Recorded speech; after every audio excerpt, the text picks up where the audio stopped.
नमस्कार दोस्तों। तो क्या हाल है आपका। और आज हम स्टार्ट करने वाले हैं अपने अगले चैप्टर का रिवीजन, जिसका नाम है deduction of gross total income. Sir, chapter का नाम है deduction from gross total income. क्या मीनिंग होता है डिडक्शन का? सर, डिडक्शन का मतलब होता है कि आप इस अमाउंट को अपने टोटल इनकम में से लेस कर सकते हो, उसके बाद जो अमाउंट आएगा उस पर आपका टैक्स लगने वाला है। तो क्या डिफरेंस है सर डिडक्शन और एग्जम्पशन में? तो एग्जामिनेशन में भी ऐसा ही होता है कि उस इनकम पे टैक्स नहीं लगता, और डिडक्शन में भी आप ऐसा ही बोल रहे हो कि इस इनकम पे आपका टैक्स नहीं लगेगा। तो क्या डिफरेंस है आपका एग्जामिनेशन में और डिडक्शन में? सबसे पहले अपन ये जानते हैं। चलिए सर, एग्जामिनेशन का मतलब क्या होता है?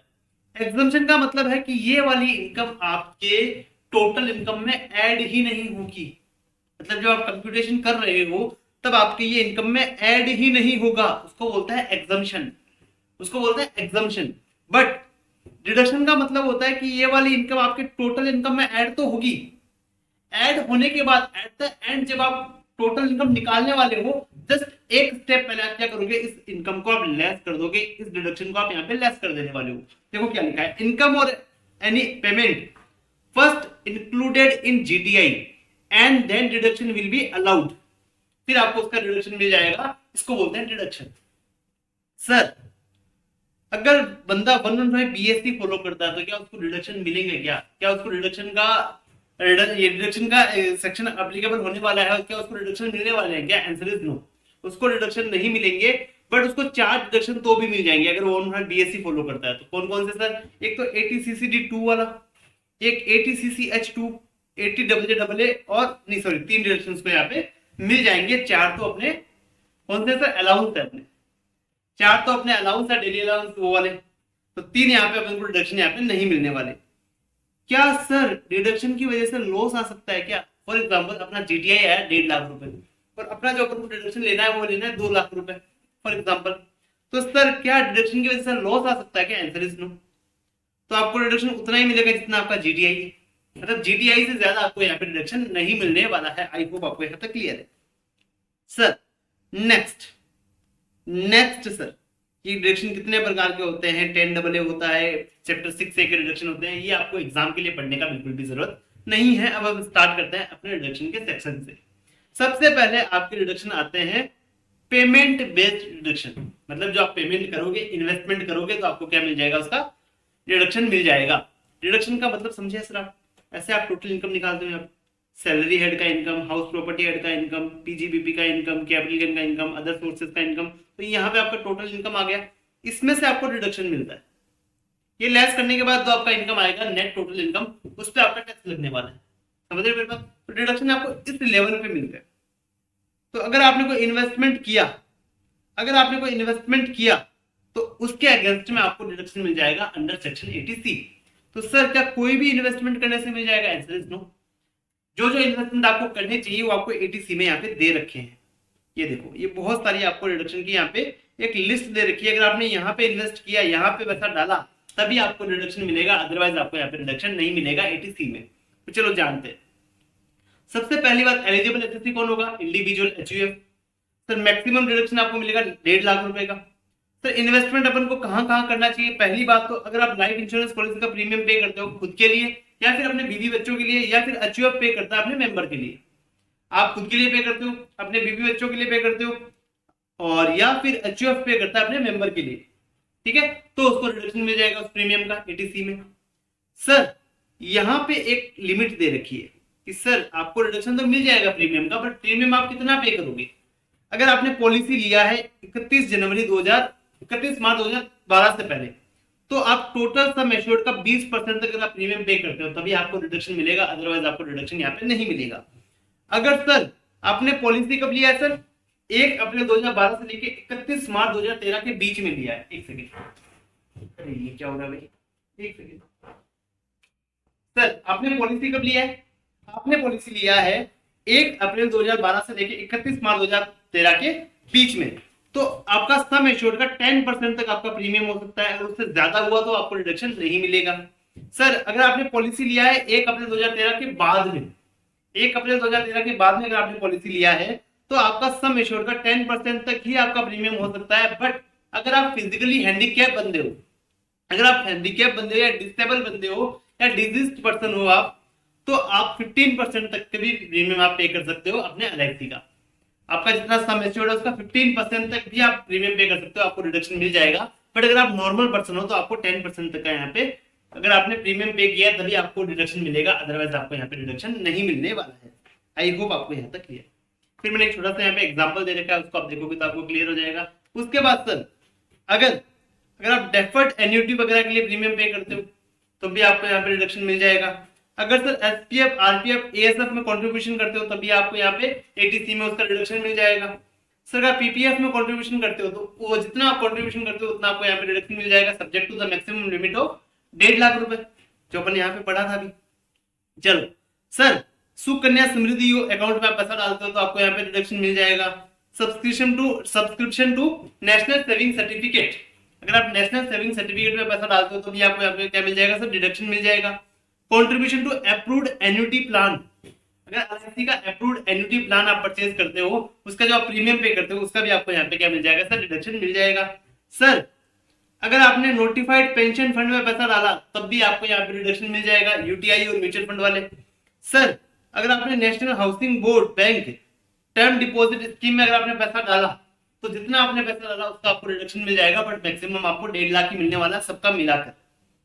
Contribution to unit link insurance policy, pension fund of LIC mutual fund, अगर आपने यहां पर पैसा डाला sir, unit link insurance plan में पैसा डाला या फिर एलआईसी म्यूचुअल फंड के पेंशन फंड में अगर आपने पैसा डाला तो उसका भी रिडक्शन आपको एटीसी में मिल जाएगा।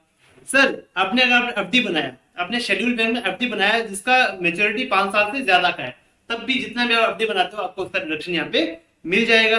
सर अगर आप नाबार्ड में क्या करते हो, इन्वेस्टमेंट करते हो, नाबार्ड के बॉन्ड्स में आप इन्वेस्टमेंट करते हो तो जितना आपने इन्वेस्ट किया उसका रिडक्शन आपको एटीसी में मिल जाएगा।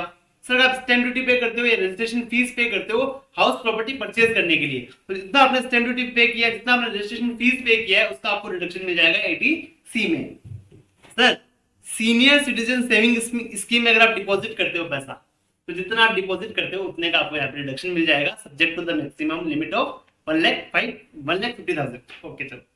सर अगर बच्चे का ट्यूशन फीस पे करते हो, कॉलेज फीस पे करते हो या फिर एजुकेशन इंस्टीट्यूशन का फीस वगैरह पे करते हो, subject to the maximum 2 child, 2 बच्चे तक का ही आपको यहाँ पे रिडक्शन मिलने वाला है। अगर 3 बच्चों का आप पे करते हो तो आपको यहाँ पे 2 बच्चों का ही रिडक्शन यहाँ पे मिलने वाला है, वो भी आपको मैक्सिमम 1.5 लाख का ही रिडक्शन मिलेगा। सब मिलाकर बोले तो सर अगर आपने फॉर एग्जाम्पल आपने एफडी भी बना दिया, आप बच्चे का ट्यूशन फीस भी पे कर रहे हो, तो दोनों का मिलाकर ही आपको 1.5 लाख मिलने वाला है। ऐसा नहीं कि एफडी का रेट अलग मिलेगा, ट्यूशन फीस का रेट अलग मिलेगा, नहीं, सबका मिलाकर आपको, मतलब ये सारे जो इन्वेस्टमेंट दे रखे हैं ना, सबका मिलाकर आपको 1.5 लाख का रिडक्शन यहाँ पे मिलने वाला है। आई होप आपको यहाँ तक क्लियर है। सबका मिलाकर आपको यहाँ पे 1.5 लाख का रिडक्शन मिलने वाला है। एटीसी हो गया अपना, बिल्कुल सर हो गया। अगला सेक्शन सर एटीसीसीसी, ये क्या लिखा है सर अगर आप कंट्रीब्यूट करते हो, कहां कंट्रीब्यूट करते हो, deduction for contribution to pension fund of LIC, आप एलआईसी के पेंशन फंड में पैसा डालते हो, अगर आप एलआईसी के पेंशन फंड में पैसा डालते हो या फिर अदर इंश्योरेंस के आप क्या करते हो, पेंशन फंड में पैसा डालते हो, तो आपको 80CCC में आपको रिडक्शन मिल जाएगा। 80CCC में आपको रिडक्शन मिल जाएगा। एलिजिबल बंदा रहेगा इंडिविजुअल, और मैक्सिमम रिडक्शन जो मिलेगा वो मिलेगा 1,50,000। मैक्सिमम रिडक्शन आपको मिलने वाला है 1,50,000। फिर अगला सेक्शन 80CCD, वो क्या बोलती है सर, अगर आप क्या करते हो ना, कंट्रीब्यूट करते हो पेंशन स्कीम में जो कि सेंट्रल गवर्नमेंट ने नोटिफाई करी है। 80CCC में क्या था सर, एलआईसी वाला था। सर अगर आप सेंट्रल गवर्नमेंट के नोटिफाइड पेंशन फंड में आप पैसा डालते हो तो आपको रिडक्शन मिलेगा 80CCD में, आपको रिडक्शन मिलेगा 80CCD में। एलिजिबल एसएससी रहेगा इंडिविजुअल ओनली। और कितना डिडक्शन मिलेगा तो देखना पड़ेगा, जो बंदा इन्वेस्ट कर रहा है, जो पैसा डाल रहा है, वो सैलरीड पर्सन है या फिर अदर पर्सन है। अगर वो सैलरीड पर्सन है तो एम्प्लॉय बताओ जितना उसने कंट्रीब्यूट करा और 10% of salary which ever is lower, उसका डिडक्शन मिल जाएगा। जितना उसने कंट्रीब्यूट करा और 10% of salary which ever is lower, उसको क्या मिल जाएगा सर, यहाँ पे डिडक्शन मिल जाएगा। बट सर अगर वो अदर इंडिविजुअल है तो सर उसने कितना कंट्रीब्यूट किया और उसके जीटीआई का 20% विच एवर इज लोअर, उसको यहाँ पे क्या मिल जाएगा सर, डिडक्शन मिल जाने वाला है। सर ध्यान रखना यहाँ पे भी आपको मैक्सिमम डिडक्शन 1.5 लाख ही मिलने वाला है। सर एक सेक्शन आई है 80CCD 1B। 1B क्या बोलती है सर, अगर आप क्या करते हो ना, आपने यहाँ पे कंट्रीब्यूशन किया, आपको मैक्सिमम रिडक्शन मिलेगा 1.5 लाख रुपए। बट जो अगर कोई आपने ज्यादा कंट्रीब्यूशन कर दिया और आपको डिडक्शन तो 1.5 लाख का ही मिला है, जो एक्स्ट्रा वाला अमाउंट है उसका डिडक्शन आप एटीसीसीडी 1B में ले सकते हो, subject to the maximum of rupees 50,000। For example आपने 2.5 लाख का कंट्रीब्यूशन कर दिया, ठीक है, आपने 2.5 लाख का कंट्रीब्यूशन कर दिया, तो क्या करोगे सर, आपने 2.5 लाख का कंट्रीब्यूशन कर दिया तो 1.5 लाख तो यहाँ पे आपको डिडक्शन मिल गया। अब जो लाख रुपए बच गया उसका क्या करें सर, उसमें से 50,000 का डिडक्शन आप एटीसीसीडी 1B में ले सकते हो, 50,000 आपको डिडक्शन नहीं मिलेगा। ठीक है, समझ में आया? समझ में आया सर। सर यहाँ पे एक नया अमेंडमेंट आया है, ये क्या कहता है sir, deduction also allowed in case of deposit made in name of minor. अगर आपने माइनर बच्चे के नाम पर भी आप डिपॉजिट करते हो पेंशन स्कीम में, तब भी आपको रिडक्शन मिल जाएगा अंडर सेक्शन 80CC D1B में, यानी कि 50,000 वाले में। या अगर आप माइनर बच्चे के नाम पर भी क्या करते हो ना सर, क्या करते हो सर, कंट्रीब्यूशन करते हो, तब भी आपको यहाँ पे रिडक्शन मिल जाएगा 80CC D1B में। समझ में आया सर? समझ में आया। अगला सर 80CC D2 क्या बोलता है, employer contribution for benefit of employ. यहाँ क्या कर रहा था, 80CC D1 में क्या चल रहा था सर, यहाँ चल रहा था कि एम्प्लॉय खुद कंट्रीब्यूट कर रहा है। अब 80CC D2 में क्या चल रहा है सर, एम्प्लॉयर कंट्रीब्यूट कर रहा है अपने एम्प्लॉय के लिए, एम्प्लॉयर कंट्रीब्यूट कर रहा है अपने एम्प्लॉय के लिए। Employer contribution first taxable under the head salary, उसके बाद उसको डिडक्शन मिल जाएगा 80CC D2 में। कितना मिलेगा सर, अगर आप देखना पड़ेगा कि आप गवर्नमेंट एम्प्लॉय हो या फिर आप नॉन गवर्नमेंट एम्प्लॉय हो। अगर आप गवर्नमेंट एम्प्लॉय हो तो जितना आपके एम्प्लॉय ने कंट्रीब्यूट किया है, यहां एम्प्लॉय नाम आएगा ना, जितना आपके एम्प्लॉय ने कंट्रीब्यूट किया और 14% of salary which ever is lower आपका एग्जेम्प्ट हो जाएगा, उतना आपको डिडक्शन मिल जाएगा, एग्जेम्प्ट नहीं सिर्फ डिडक्शन मिल जाएगा। सर अगर नॉन गवर्नमेंट एम्प्लॉय हो तो आपने एम्प्लॉयर ने कितना कंट्रीब्यूट किया और 10% ऑफ सैलरी, या फिर अगर आप 115 BSc फॉलो करते हो तो 14% of salary which ever is lower आएगा, उतना आपको यहाँ पे डिडक्शन मिल जाने वाला है। सर सैलरी का मीनिंग क्या लेंगे, सैलरी का मीनिंग रहेगा सैलरी बेसिक वाला प्लस डीए वाला, सैलरी का मीनिंग रहेगा basic plus DA. Okay sir. Sir मान लीजिए हमने इन पेंशन फंड से विड्रॉ किया पैसा, तो कितना टैक्सेबल होगा, मेरी बात समझना। अगर आपने डेथ पे विड्रॉल किया तो फुल्ली एग्जेम्प्ट है, बट आपने क्या किया, अदर केस में विड्रॉ किया तो जितना टोटल अगर आप पूरा विड्रॉ कर लिया तो 60% आपका क्या हो जाएगा सर, अमाउंट एग्जेम्प्ट हो जाएगा, बाकी वाला अमाउंट आपका टैक्सेबल हो जाएगा। मतलब अगर आपने 2 लाख रुपए साथ में 2 लाख ही था फंड, 2 लाख में पूरा विड्रॉ कर लिया तो 1,20,000 रुपए आपका एग्जेम्प्ट हो जाएगा और 80,000 रुपए आपका टैक्सेबल हो जाएगा। बट सर अगर आपने पार्शियली क्या किया ना, विड्रॉ किया, पार्शियली विड्रॉ किया तो जितना आप विड्रॉ करते हो उसका 25% आपका एग्जेम्प्ट हो जाएगा। फॉर एग्जांपल टोटल फंड था अपना 10 लाख का, आपने सिर्फ 1 लाख रुपए अभी विड्रॉ किया है, तो 1 लाख का 25% आएंगे, 25,000 आपका एग्जेम्प्ट हो जाएगा और 75,000 आपका टैक्सेबल हो जाएगा। आई होप आपको यहाँ तक क्लियर है, आई होप आपको यहाँ तक क्लियर है। अब मेरी बात समझना, अब एक बहुत ही इंटरेस्टिंग सेक्शन आती है 80CC E। ये क्या बोलती है, सुनना, ये क्या बोलती है, ये बोलती है कि जो आपने ऊपर सेक्शन पढ़ी ना 80C, 80CC plus 80CC D1, 2 नहीं 1, जो जहां पे एम्प्लॉय खुद कंट्रीब्यूट करता है, वहां पे तीनों का एग्रीगेट मिलाकर भी आपको डिडक्शन 1.5 लाख ही मिलेगा।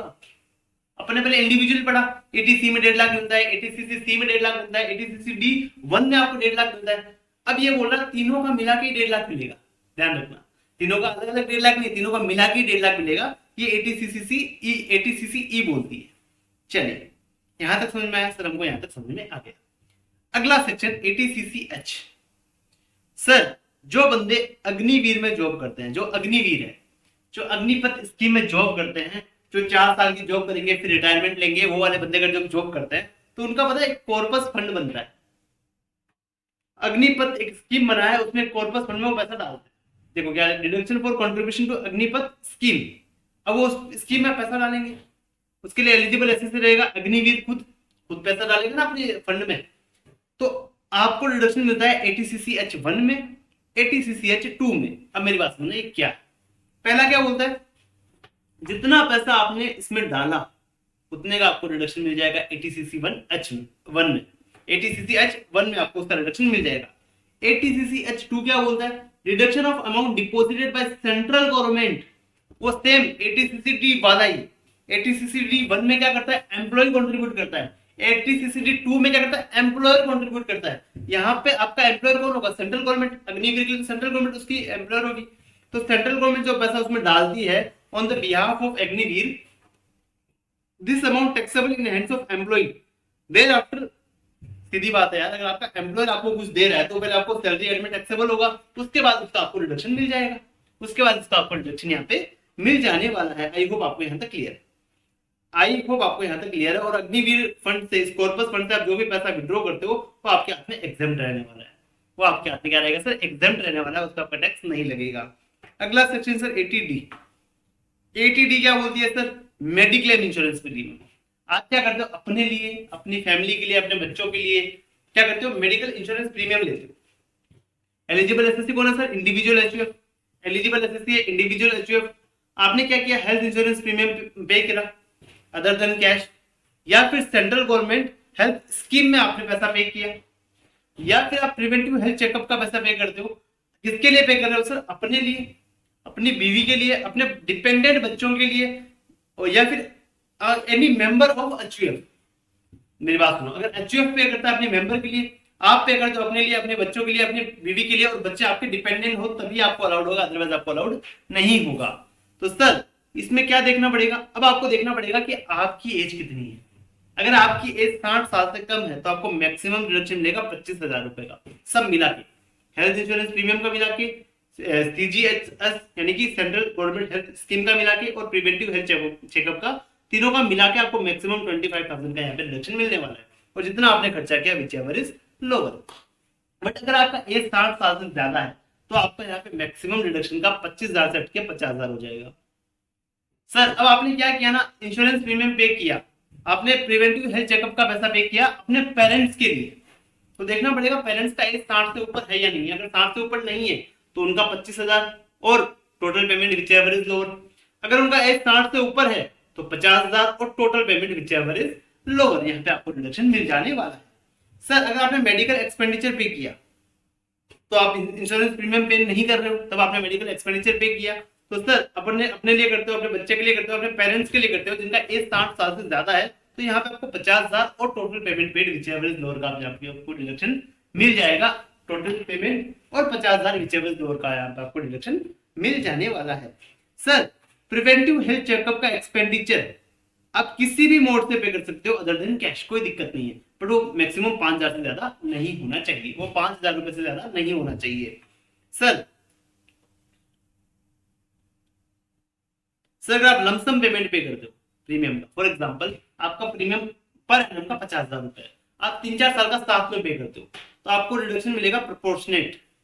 अगर आपने 4 लाख रुपए पे किया 5 सालों का तो आपका हर साल का 40,000 बनता है, तो 40,000 का आपको यहाँ पे रिडक्शन मिलेगा। वो भी सब्जेक्ट टू देखना पड़ेगा कि आप 60 साल से छोटे हो या 60 साल से बड़े हो।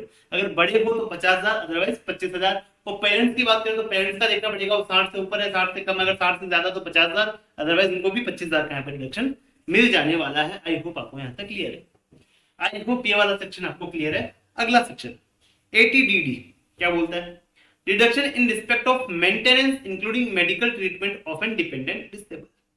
क्या लिखा है sir, reduction in respect of maintenance including medical treatment of a dependent disable.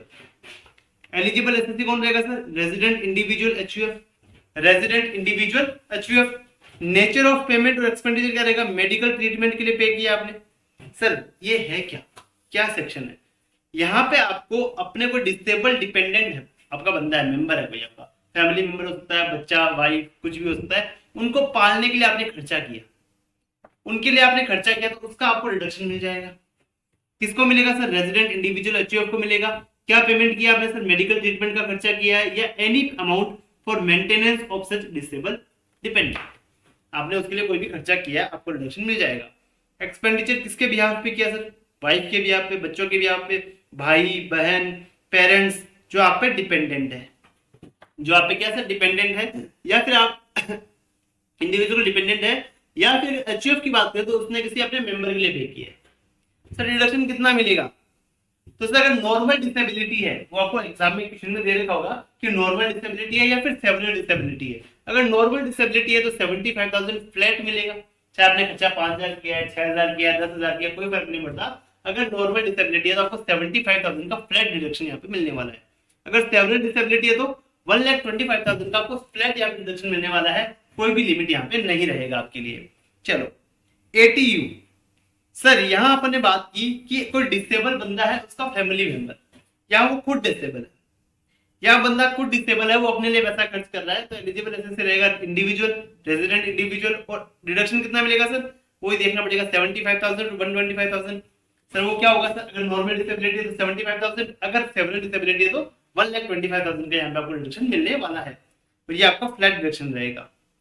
Next section 80DD B, 80DD B. चलो 80DD बी क्या बोलती है सर, अपन ने पहले पढ़ा था सर, कौन सा वाला सर, ये वाला 80DD।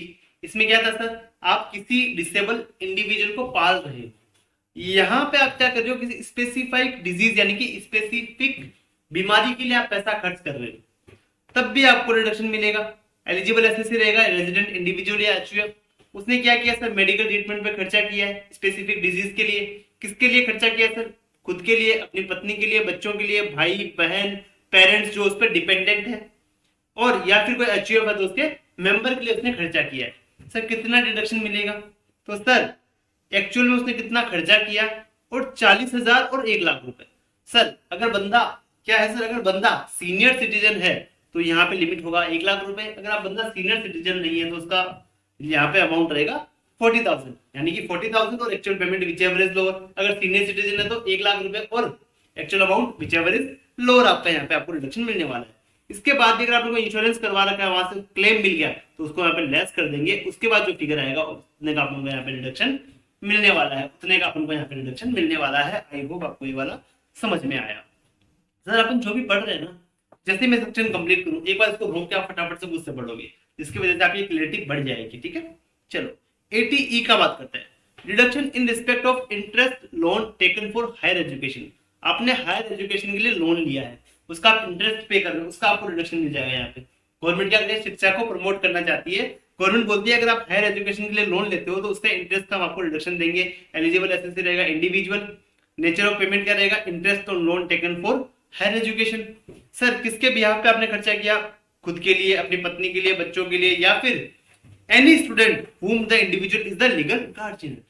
अगर आप किसी बच्चे का लीगल गार्जियन बनते हो तो उसके लिए भी आप पे कर सकते हो, कोई भी दिक्कत नहीं है।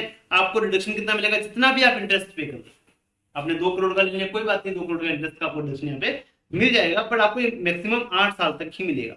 अलाउड फॉर 8 ईयर और loan period which ever is lower. अगर आपने लोन 5 साल के लिए तो 5 साल के लिए आपको रिडक्शन मिलेगा। अगर आपने लोन 10 साल के लिए लिया तो आपको मैक्सिमम 8 साल तक के ही इसका रिडक्शन यहाँ पे मिलने वाला है।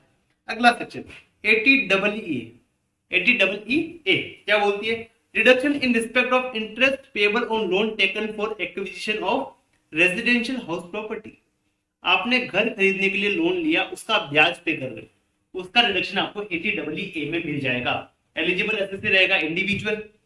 एलिजिबल एसएससी रहेगा आपका इंडिविजुअल। नेचर ऑफ पेमेंट क्या है सर, इंटरेस्ट पे किया है, हाउसिंग लोन पे इंटरेस्ट पे किया है। कंडीशन क्या रहेगी कि सर आपने लोन लिया है, बैंकिंग हाउसिंग कंपनी से लिया है और घर बनाने के लिए लोन लिया है, लोन का आपका वैल्यू 50 लाख से ऊपर नहीं होना चाहिए, और sir individual not on any house property on the date of loan sanction. जब आपका लोन सैंक्शन हुआ उस समय आपको कोई भी हाउस प्रॉपर्टी आपके नाम पे नहीं होना चाहिए। सर लोन 1 अप्रैल 2016 से लेकर 31 मार्च 2017 के बीच में सैंक्शन हो जाना चाहिए, और सर लोन का अमाउंट 35 लाख से ऊपर नहीं होना चाहिए। मतलब घर का वैल्यू 50 लाख से ऊपर नहीं होना चाहिए और लोन का अमाउंट आपका 35 लाख से ऊपर नहीं होना चाहिए। तब आपको यहाँ पे क्या मिलेगा सर, इंटरेस्ट का आपको रिडक्शन मिल जाएगा, जो आपको मैक्सिमम मिलेगा 50,000। जो आपको मैक्सिमम मिलेगा यहाँ पे 50,000। चलो नेक्स्ट 80EE का बात करते हैं। 80EE का यहाँ पे बात करते हैं, reduction in respect of loan taken for purchase of electrical vehicle. Sir आपने ईवी परचेज करने के लिए लोन लिया, आपने ईवी परचेज करने के लिए लोन लिया, तो सर उस लोन के इंटरेस्ट का भी आपको रिडक्शन मिल जाएगा, उस लोन के इंटरेस्ट का भी आपको रिडक्शन मिल जाएगा। तो नेचर ऑफ पेमेंट क्या, interest on loan taken for purchase of electronic vehicle. ये आपका लोन कब कब आपके पास हो जाना चाहिए, ये एग्जाम में क्वेश्चन मोस्टली इनके आते नहीं है, ये एकदम लेस इंपॉर्टेंट सेक्शन है, इनके एग्जाम में क्वेश्चन नहीं आते। अमाउंट ऑफ इंटरेस्ट का आपको रिडक्शन मिल जाएगा, मैक्सिमम आपको 1.5 लाख का रिडक्शन मिलने वाला है। चलिए इंपॉर्टेंट सेक्शन करते हैं 80G। आपने डोनेशन कर दिया, डोनेशन के लिए आपका एलिजिबल एसएससी रहेगा एनी पर्सन, कोई भी एसएससी हो सकता है, company, firm, LLP, local authority, कोई भी हो सकता है। किसी ने भी अगर डोनेशन किया तो उसको 80G में उसका रिडक्शन मिल जाएगा। सर यहाँ पे रिडक्शन कितना मिलेगा, तो यहाँ पे 4 कैटेगरी बनाई गई है, 100%, 50%, 100%, 50%। तो पहला 100% जो है वो विदाउट लिमिट है, मतलब बिना किसी लिमिट के आपको 100% मिल जाएगा। सेकंड वाला 50% विदाउट लिमिट है, थर्ड वाला 100% है विथ लिमिट है, और फोर्थ वाला 50% है विथ लिमिट है। समझ में आया? तो सर यहां अगर आपने डोनेशन किया तो आपको बिना किसी लिमिट के 100% जितना भी आपने पैसा डाला है सबका आपको यहाँ पे क्या मिल जाएगा सर, रिडक्शन मिल जाएगा। अगर आपने यहाँ पैसा डाला तो बिना किसी लिमिट के आपको 50% का रिडक्शन मिल जाएगा। बट अगर आपने यहाँ पैसा डाला तो आपको रिडक्शन तो 100% मिलेगा, बट एक लिमिट रहेगी, मतलब 100% और वो अमाउंट लिमिट वाला नीचे एवरेज लोअर उतना ही आपको यहाँ पे रिडक्शन मिलने वाला है। और यहाँ अगर आपने डोनेशन किया तो आपको 50% ही मिलेगा। अब मेरी बात समझता सर, जो भी नेशनल वाले हैं ना फंड, नेशनल फंड है या पीएफ रिलीफ फंड है, चीफ मिनिस्टर रिलीफ फंड है, क्लीन गंगा फंड है, स्वच्छ भारत अभियान है, और आपने टेक्नोलॉजी डेवलपमेंट के लिए आपने डोनेशन किया है, तो इनके लिए जो भी किया ना 100% आपको डोनेशन मिल जाएगा। बट अगर आपने पीएम ब्रॉड फंड में डाला तो आपको 50% मिलेगा। इसके बाद में कुछ प्राइवेट लोगों की बात करते हैं। चलो, अगर आपने क्या किया ना, डोनेशन किया approved institution for family planning, family planning के लिए किया, या फिर ओलंपिक एसोसिएशन वगैरह के लिए आपने क्या किया, डोनेशन किया, तो आपको 100% मिल जाएगा, बट यहाँ पे आपका एक लिमिट रहेगा।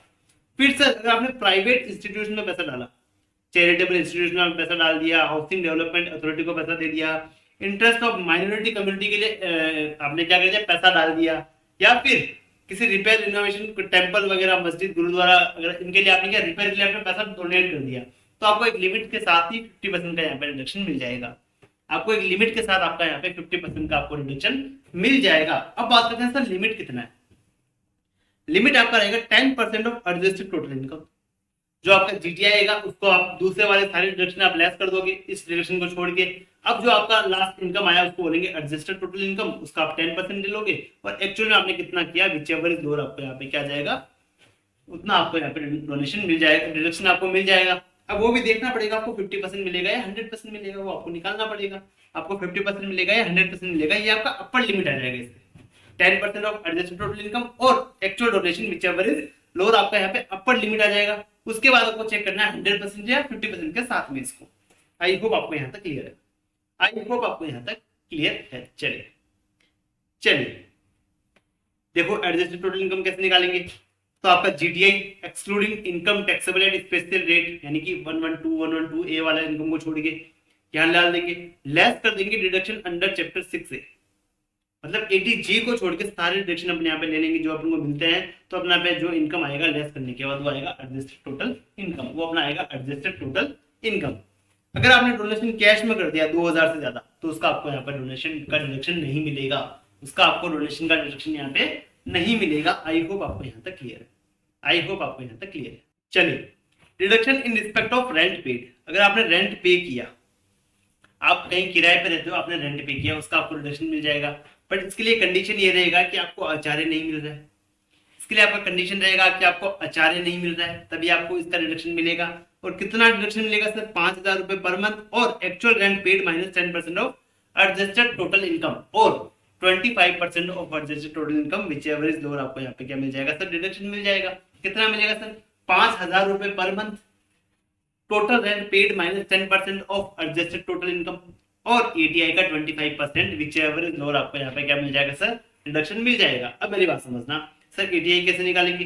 तो यहाँ तक का जीटीआई और इसमें से सारे डिडक्शन लेस कर देंगे जो अपन को मिलने वाले हैं, एक्सेप्ट 80GG को छोड़ के। ये सारा लेस करने के बाद जो अपने पास आएगा वो अपने पास क्या आएगा सर, एटीआई आ जाएगा, एडजस्टेड टोटल इनकम अपने पास आ जाने वाला है। चलो 80GG का बात करते हैं। सर अगर आप ऐसे बंदे हो जिसका पीजीबीपी का इनकम नहीं है बट आप साइंटिफिक रिसर्च के लिए पैसा डोनेट करते हो, आप साइंटिफिक रिसर्च के लिए आप पैसा डोनेट करते हो बट आपका पीजीबीपी का इनकम नहीं है, तो आपको सेक्शन 35 का रिडक्शन नहीं मिला है, आपको सेक्शन 35 का रिडक्शन आपको नहीं मिला, तो अब आपको यहाँ पे गवर्नमेंट कहती है हम आपको 80GG में आपको रिडक्शन दे देंगे 100%। इतना आपने अमाउंट डोनेट किया उसका आपका 100% यहाँ पे आपको रिडक्शन मिल जाएगा। बट आप कैश में डोनेशन मत करना 2000 रुपए से ज्यादा, आप 2000 से ज्यादा का कैश में डोनेशन मत करना, हम आपको 100% यहाँ पे रिडक्शन दे देने वाले हैं। चलो सर अगर आप पॉलिटिकल पार्टी को कंपनीज करती है, अगर कंपनी कोई है पॉलिटिकल पार्टी को डोनेशन करती है तो उसको 80GG में उसको रिडक्शन मिलेगा। कितना मिलेगा सर, 100%। बट अगर उसने कैश में किया तो अलाउड नहीं है। सर अगर मान लो कंपनी ने किया, हमने कर दिया पॉलिटिकल पार्टी में, तो 80GG में अपन को रिडक्शन मिल जाएगा 100%। यहाँ भी आपको क्या होगा, कैश में अलाउड नहीं होगा। सर अब सर्टेन इनकम के अगेंस्ट में अपन को डिडक्शन मिलते हैं, कुछ सर्टेन इनकम के अगेंस्ट में अपन को कुछ डिडक्शन मिलते हैं, जैसे 80 ये क्या बोलता है सर?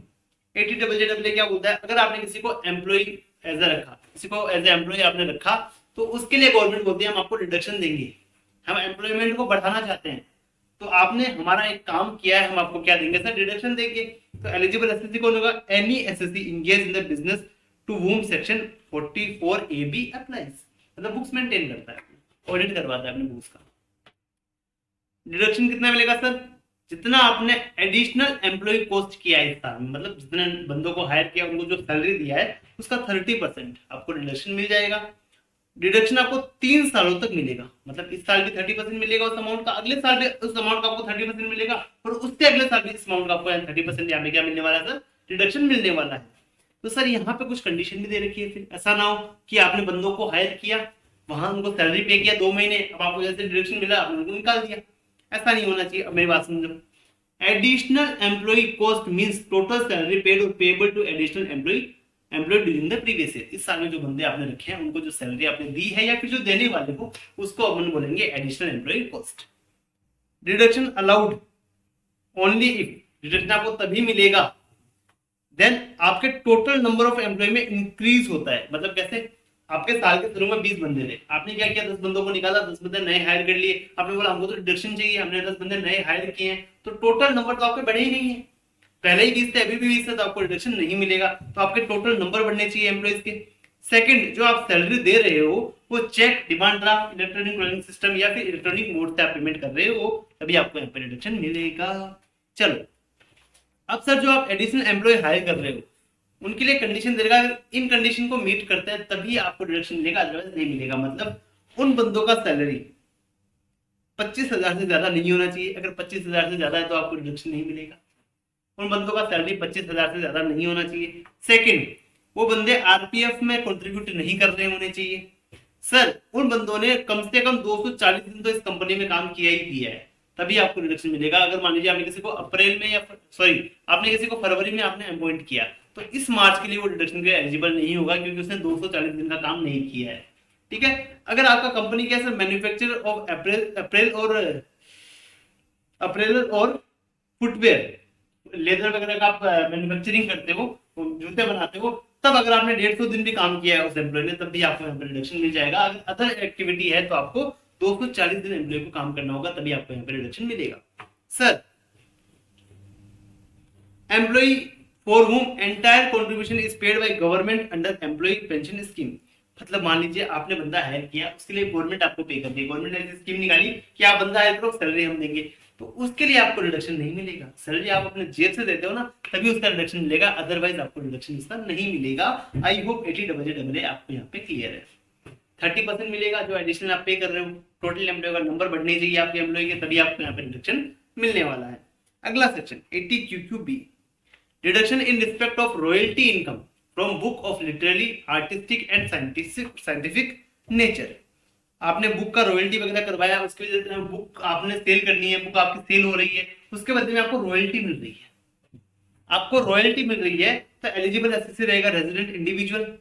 कितना डिडक्शन मिलेगा सर? कितना आपको रॉयल्टी मिला और 3 लाख रुपए विच एवर इज लोअर, आपको यहाँ पे डिडक्शन मिल जाएगा। अगर आपको लमसम अमाउंट रॉयल्टी रिसीव्ड होता है, या फिर अगर आपको लमसम अमाउंट रिसीव नहीं होता है, तो बुक जितनी सोल हुई उसका 15% ले लेंगे।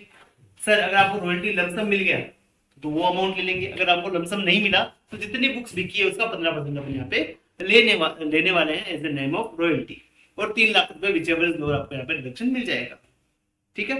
80RRB का बात करते हैं, deduction in respect of royalty income from patent. यहाँ तो बुक वगैरह से मिल रहा था, यहाँ रॉयल्टी मिल रहा है आपको पेटेंट से, यहाँ आपको रॉयल्टी मिल रहा है पेटेंट से, तो इसके लिए एलिजिबल एसेसर रहेगा आपका रेजिडेंट इंडिविजुअल, और सेम टू सेम वही बात रहेगी, रॉयल्टी का अमाउंट और 3 लाख रुपए विचेवर इज लोअर, आपको यहाँ पे क्या मिल जाएगा सर? डिडक्शन मिल जाने वाला है। चलिए अब बात करते हैं सर अदर इनकम के केस में आपको डिडक्शन मिलता है। 80TT1, अगर आपको क्या मिलता है? सेविंग बैंक का ब्याज मिलता है। अगर आपको सेविंग बैंक का ब्याज मिलता है तो उसका भी आपको यहाँ पे डिडक्शन मिलता है। क्या हुआ भाई? चल रहा है ना? हाँ चल रहा है। चलो, सेविंग बैंक से आपको ब्याज मिला तो एलिजिबल एसएससी रहेगा individual HUF having saving account with banking company. अगर आपका बैंक में सेविंग अकाउंट है तो आपको यहाँ पे डिडक्शन मिल जाएगा। कितना मिलेगा सर? जितना आपको ब्याज मिला और 10,000 रुपए विच एवर इज लोअर आपको यहाँ पे डिडक्शन मिल जाने वाला है। एटीटीटी बी का बात करें सर तो ये किसके लिए? ये भी आपका ब्याज के लिए ही है, बट यहाँ पे आपका एफडी भी आ जाएगा। यहाँ पे ओनली सेविंग अकाउंट है, यहाँ पे ओनली आपका सेविंग अकाउंट है, और ये उन्हीं बंदों के लिए है जिनका एज है ना लेस देन 60 ईयर्स है। जिनका एज क्या है? लेस देन 60 ईयर्स, 60 साल से कम है। 60 साल से कम ऐसे ही बनाते हैं, पता नहीं कैसा बनाते हैं। यहाँ मैं लिखता हूँ लेस देन 60 ईयर्स। अगर 60 साल से कम हो उनका एज, उनको ओनली सेविंग बैंक के ब्याज पे उसको रिडक्शन मिलने वाला है। अगर आपका एज 60 से भी ऊपर है, अगर आप सीनियर सिटीजन हो, तो आपको इंटरेस्ट कहां कहां से आ रहा है सर? एफडी से आ रहा है, उसका भी यहाँ पे आपको रिडक्शन मिल जाएगा। Deduction in respect of interest on deposit, यहाँ ओनली क्या लिखा है सर? सेविंग अकाउंट, यहाँ लिखा डिपॉजिट, यानी कि यहाँ पे आपका सेविंग भी आ गया और आपका एफडी भी आ गया। और आपको रिडक्शन कितना मिलेगा सर? इंटरेस्ट का अमाउंट और 50,000 विचएवर इज लोअर आपको यहाँ पे रिडक्शन मिल जाएगा। आई होप आपको यहाँ तक क्लियर है। यहाँ तक आके आपके सारे डिडक्शन कंप्लीट हो जाते हैं। अब एक लास्ट बचा 10AA। 10AA का डिडक्शन अपने यहाँ लास्ट बचता है। इसके लिए एलिजिबल एसएससी कौन रहेगा? सारे एसएससी जो कि मैन्युफैक्चरिंग एक्टिविटी में इंगेज्ड है और जो एसईजेड में काम कर रहे हैं, स्पेशल इकोनॉमिक जोन में काम कर रहे हैं। जो गवर्नमेंट ने एक स्पेशल इकोनॉमिक जोन बना रखा है, एक जगह बना रखी है कि जो यहाँ बंदा काम करेगा उसको अलग से क्या देंगे? डिडक्शन देंगे 10AA में। चलो sir, deduction available only if received necessary approval, मतलब वहां जॉब यहाँ पे धंधा करने का नेसेसरी अप्रूवल आपको 31 मार्च 2020 से पहले ही मिल गए हो और आपने 31 मार्च 2021 से पहले एक्टिविटी स्टार्ट कर दी हो वहां पे, तभी आप 10AA के लिए एलिजिबल रहने वाले हो। डिडक्शन कितना मिलेगा सर? आपने जब धंधा चालू किया पहले 5 साल तक 100% ऑफ एक्सपोर्ट प्रॉफिट, जितना आपने एक्सपोर्ट किया, जितना प्रॉफिट आया आपको, उसका 100% आपको रिडक्शन मिल जाएगा। उसके अगले 5 सालों के लिए 50% और उसके अगले 5 सालों के लिए, मतलब पहले 5 साल 100%, उसके अगले 5 साल में 50% और उसके अगले 5 सालों में जितना आपने SEZ reinvestment allowance reserve account में पैसा डाला, जितना आपने SEZ reinvestment allowance reserve account में पैसा डाला और 50% of export profit whichever is lower, आपको क्या मिल जाएगा सर? यहाँ पे एग्जम्पशन डिडक्शन आपको मिल जाएगा। यहाँ पे आपको उतना डिडक्शन 10AA में मिल जाएगा। सर यहाँ पे एक सवाल है, क्या सर? जो आपने बोला ना 100% of export profit, 50% of export profit, तो एक्सपोर्ट प्रॉफिट क्या होता है? एक्सपोर्ट प्रॉफिट क्या होता है? सुनना मेरी बात। प्रॉफिट और PGBP of unit located in SEZ, जो आपका यूनिट एसईजेड में लोकेटेड है उसका पीजीबीपी, उसको मल्टीप्लाई कर देंगे एक्सपोर्ट टर्नओवर, अपने कितना माल एक्सपोर्ट किया, divide by total turnover. Sir कितना प्रॉफिट आया पीजीबीपी वाले कितना प्रॉफिट आया अपना एसईजेड वाले यूनिट से, into export turnover divided by total turnover. Export turnover means the consideration in respect of export brought into India convertible foreign exchange. मेरी बात समझना, एक्सपोर्ट टर्नओवर कौन सा वाला मानेंगे? सर आपने जितना माल बाहर बेचा वो वाला नहीं बेटा, जिसका पैसा इंडिया में वापस आ चुका है। जितना टाइम आरबीआई ने परमिट किया था उस टाइम के अंदर जो उसका पैसा आ चुका है उसी को अपन ओनली एक्सपोर्ट टर्नओवर मानने वाले हैं। और जो इनरिकवरेबल है, जो रिकवर नहीं हुआ, उसको अपन एक्सपोर्ट टर्नओवर में इंक्लूड नहीं करेंगे, उसको अपन एक्सक्लूड कर देंगे। सर समझ गए? Sir total turnover, total export turnover of SEZ का टोटल एक्सपोर्ट टर्नओवर, चाहे वो रिकवर हुआ हो या ना हो कोई मतलब नहीं है। अब तो डिवाइड कर रहे हैं ना, तो अपना तो प्रॉफिट कम ही आएगा, तो उसको डिवाइड करने के लिए दोनों से करो, मतलब रिकवर हुआ नहीं हुआ कोई मतलब नहीं, दोनों को ऐड करो। और डोमेस्टिक टर्नओवर, दोनों को ऐड करके अपनी आ जाएगा सर टोटल टर्नओवर आ जाएगा। चलिए तो सर जो आप SEZ reinvestment allowance reserve में आप जो पैसा डालते हो ना, उसको आपको 3 साल के अंदर यूज करना पड़ेगा new plant and machinery purchase करने के लिए। देखो, amount credit to SEZ reinvestment allowance reserve used to purchase new plant and machinery within 3 year from the end of previous year in which amount credited. जब आपने उसमें पैसा डाला उसके 3 साल के अंदर अंदर आपको क्या करना पड़ेगा? नई प्लांट एंड मशीनरी परचेज करने के लिए उस पैसे को खर्च करना पड़ेगा। चलो sir, new plant and machinery क्या होगी सर? अगर न्यू में अगर 20% तक ओल्ड है तो भी चलेगा, कोई दिक्कत नहीं है। और जो अपने इंपोर्ट करा है बाहर से, बाहर का माल हमेशा नहीं लगता है, बाहर वाले को यूज हुआ कोई दिक्कत नहीं है, बाहर का माल हमेशा अपन को नहीं लगता है, तो आपका टोटल प्लांट एंड मशीनरी में से 20% ओल्ड हो सकता है, कोई दिक्कत नहीं है। और जो आपने बाहर से परचेज किया उसको अपन न्यू ही मानने वाले हैं। चलो सर, एक्सपोर्ट टर्नओवर और टोटल टर्नओवर में इन चीजों को अपन इंक्लूड नहीं करेंगे। किसको सर? फ्रेट को इंक्लूड नहीं करेंगे, टेलीकम्युनिकेशन चार्जेस को इंक्लूड नहीं करेंगे और इंश्योरेंस और एनी अदर एक्सपेंस को इसमें इंक्लूड नहीं करेंगे, याद रखना। एग्जाम में यही आता है कि सर जो आपका टोटल टर्नओवर है उसमें फ्रेट इंक्लूड है तो उसको हटा दो, सर इंश्योरेंस इंक्लूड है हटा दो, सर उसमें टेलीकम्युनिकेशन चार्जेस इंक्लूड है हटा दो। समझ में आया? ना ये एक्सपोर्ट टर्नओवर में आएंगे ना आपके टोटल टर्नओवर में यहाँ पे आने वाले हैं। जब आप क्वेश्चन करोगे तो आपको पता लग जाएगा इसका। चलिए sir, PGBP unit located in SEZ exclude, मतलब जो आपने पीजीबीपी लिया ना यहाँ पे जो प्रॉफिट निकाला ना यहाँ पे, इस प्रॉफिट में अपन किसी किसी चीज को इंक्लूड नहीं करेंगे। किसको इंक्लूड नहीं करेंगे सर? एक तो कैश कॉम्पनसेटरी सपोर्ट, ऐसा अगर क्वेश्चन में दे रखा है कि आपका पीजीबीपी है तो आपका कैश कॉम्पनसेटरी सपोर्ट इंक्लूड है, हटा दो। सर ड्यूटी ड्रॉबैक इंक्लूड है, हटा दो। Sir sale of import entitlement licence का प्रॉफिट इंक्लूड है, हटा दो। इन सबको हटाने के बाद जो अपना पीजीबीपी आएगा वो अपन यहाँ पे कंपटीशन में काम लेने वाले हैं। सर नोट्स की बात करें, नोट्स क्या दे रखे हैं sir? Deduction under section 10AA available after claiming deduction under chapter 6 से। चैप्टर 6 के डिडक्शन क्लेम करने के बाद आपको क्या मिलेगा? 10AA का डिडक्शन मिलने वाला है। सर अनअब्जॉर्ब डेप्रिसिएशन क्लेम करने के बाद मिलेगा, और before set of business brought forward loss. मेरी बात समझता सर 10AA का डिडक्शन आपको कब मिलेगा? पहले तो आप डिडक्शन ले लो चैप्टर 6 के सारे, एटीसी एटीडी जो भी आपको मिलता है। तो सर अनअब्जॉर्ब डेप्रिसिएशन है, मतलब पिछले साल का डेप्रिसिएशन है जो आपको पहले यूटिलाइज नहीं हुआ, अब उसको यूटिलाइज करो, उसके बाद आप 10AA का डिडक्शन लो। उसके बाद अगर कुछ बच गया तब आप ब्रॉड फॉरवर्ड बिजनेस लॉस का डिडक्शन लेने वाले हो। चलो यहां तक क्लियर है सर? सर आप क्या करते हो? क्लाइंट के लिए सॉफ्टवेयर डेवलपमेंट का काम करते हो आउटसाइड इंडिया, तो आउटसाइड इंडिया काम कर रहे हो और आपका जो यूनिट है, जो हेड ऑफिस है वो आपका एसईजेड में है, तो भी आप 10AA का डिडक्शन ले सकते हो, वहां पे कोई भी दिक्कत आपका नहीं रहेगा। इसके बाद वाला जो पॉइंट है आप छोड़ सकते हो, कोई दिक्कत नहीं है। आपको एक पॉइंट और ध्यान रखना है कि आपको टाइमली अपना रिटर्न फाइल करना पड़ेगा अगर आपको 10AA का डिडक्शन लेना है तो। चलो यहां तक क्लियर है? यहाँ आके अपना डिडक्शन वाला पूरा चैप्टर कंप्लीट हो जाता है, पूरा चैप्टर का रिवीजन कंप्लीट हो जाता है। इस रिवीजन को आप बार बार देखिए और क्वेश्चन सॉल्व करिए, आपका काम बन जाएगा। चलिए मिलते हैं अपने अगले वीडियो में, तब तक के लिए थैंक यू, बाय बाय।